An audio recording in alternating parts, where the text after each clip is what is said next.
This may be the kind of thing that only Beltway insiders care about. Bear with me for a minute. Every spring, as you know, there's a big White House Correspondents Dinner, and it's a big, huge sort of nerd prom for D.C., and news organizations bring lots of celebrities, and they hobnob with White House officials. The president usually does a funny spiel, and there's a debate every year about, are we too cozy? Should we even have one night of partying and all of that? You're familiar with that. Well, this year, Donald Trump presumably will be the guest of honor. And so that sparked some kind of debate about, should journalists even attend this thing? Would that be normalizing President Trump? And now comes word that two glossy magazines, Vanity Fair and The New Yorker, neither of which are exactly favorable to the president, are just blowing it off in the sense that they threw these big, glittering, expensive parties. They're not doing that this year. When Vanity Fair editor Graydon Carter was asked about this, what was the reason? He said, Trump. They've been feuding for 30 years. But this is just one small example, I think, of the kind of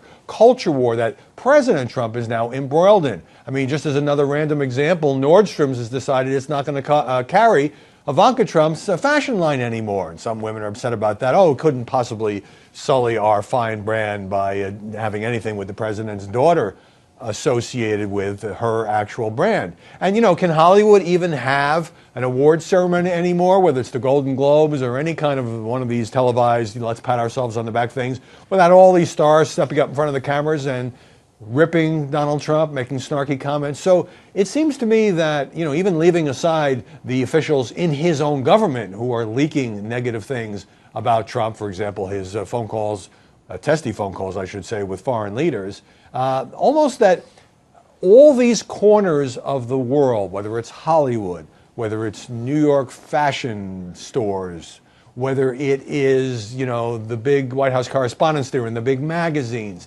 they all sort of feel like they have to somehow show their disdain for Donald Trump.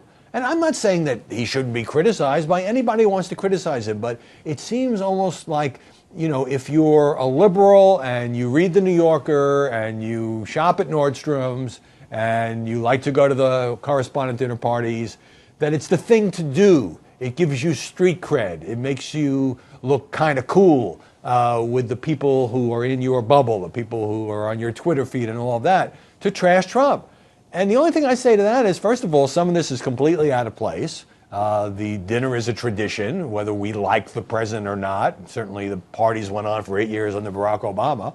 And also, whether it's fashion or Hollywood award ceremonies, there's a time and a place for criticism, and there's a time when it's just showing off.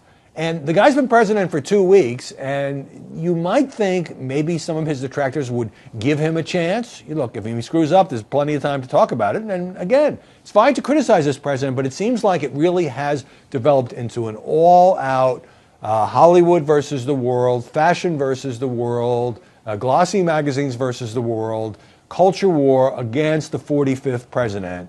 And I'm getting a little tired of it.